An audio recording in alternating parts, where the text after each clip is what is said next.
Many of us know the Disney movie Hercules as a feel-good story about a hunky Greek god who outsmarted Hades and swept Megara off her feet, literally. But the real story is one of revenge, madness, and savage battles. New here? Be sure to subscribe to The Things to be up to speed with our new videos, and click the like button if you enjoyed this video. Now, here is the disturbing real story behind Disney's Hercules. The movie version.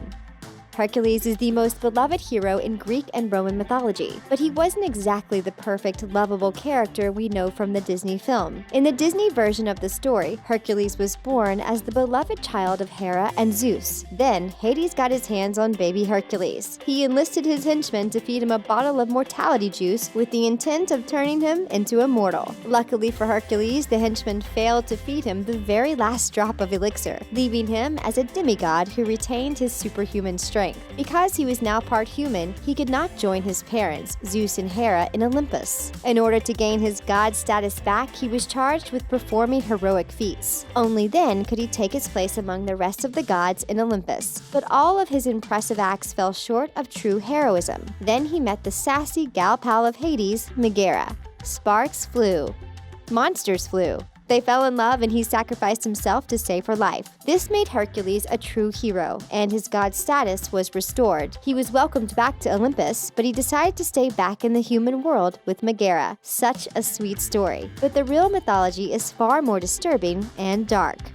The real mythology. So you know how the movie shows Zeus and Hera as the loving parents of Hercules? That's not exactly how the real story goes. Apparently, Zeus had a reputation for cheating on Hera with mortal women. According to legend, Zeus fell for a gorgeous woman named Alcmene. Since Zeus had supernatural powers, he transformed himself to look like Alcmene's husband, and they got busy. Talk about creepy. During their undercover undersheets dance, Zeus impregnated Alcmene. Thus, Hercules was born as a half-mortal, half-god with a human mother. Zeus is his father, and one goddess who was super ticked off at his existence. Hera was furious with Zeus. She wanted to go all Beyonce on him, but she knew she wasn't powerful enough to defeat the god of the sky. So she did to Hercules' life what Beyonce did to that car. She messed it up. Hera made that poor dude suffer throughout his entire mortal life. Seriously, that is one vindictive goddess. First, she sent a bunch of snakes into his crib to attack little baby Hercules. Since Hercules was half god, he had super strong baby muscles. He strangled the snakes, one in each hand, and shook them like rattles before they could bite him.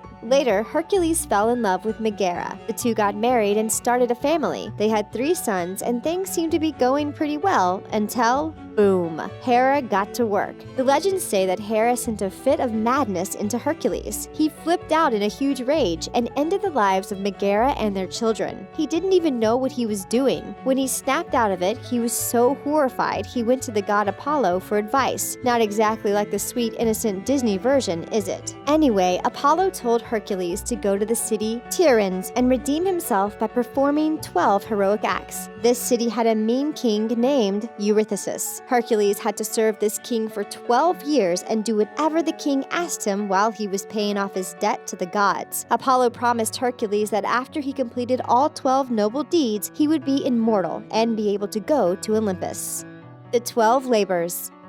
The cruel king, Eurystheus, ordered Hercules to do some pretty crazy stuff. He ordered him to kill a lion with a club, destroy a 9-headed water serpent, steal the goddess Diana's pet red deer, and bring the king this huge Erymanthium boar with a major bad temper alive. Here's the part where Hercules' shiny Disney image may get a little tarnished. When Hercules went to the mountain to find the boar, on his way he stopped to visit his centaur friend, Pholus. Centaurs are creatures who have a man's head and a torso of a horse's legs and tail. Pholus made Hercules a meal and they hung out and ate some dinner. Hercules asked Pholus if he could have some of his wine, but Pholus was afraid to open the wine jug because it was the community wine and belonged to all the centaurs. Being the rude dinner guest that he was, he told Pholus not to worry and opened the jug himself. The centaurs must have a serious nose for wine because they smelled the open jug and came running. They were seriously ticked off that Hercules was drinking their wine. They attacked Hercules with rocks and fir trees. And what what did Hercules do? Instead of saying he was sorry, he started picking off centaurs by shooting poisoned arrows at them. His buddy Pholus was confused as to why all his pals were dying so quickly from a seemingly small arrow wound. So he pulled the poison arrow out of his friend to check it out. Then Pholus accidentally dropped the arrow, puncturing his foot, and he died. Some friend Hercules was. Remind us not to have him over for pot roast anytime soon.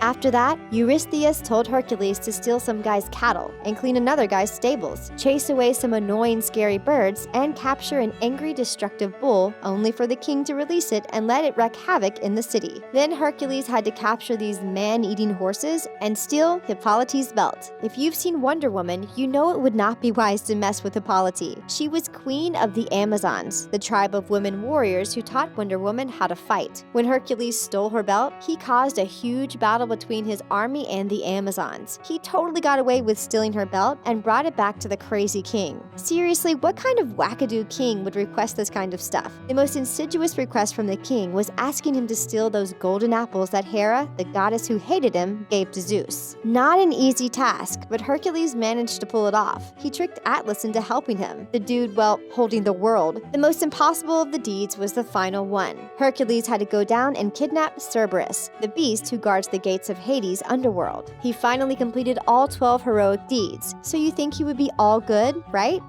Wrong. He went on to be tortured even more by Hera, until she finally let up on the poor guy. After being poisoned and burned, Hera and Zeus brought Hercules up to Olympus to become a god. And that's the real story behind Hercules. Thanks so much for watching The Things. See you next time.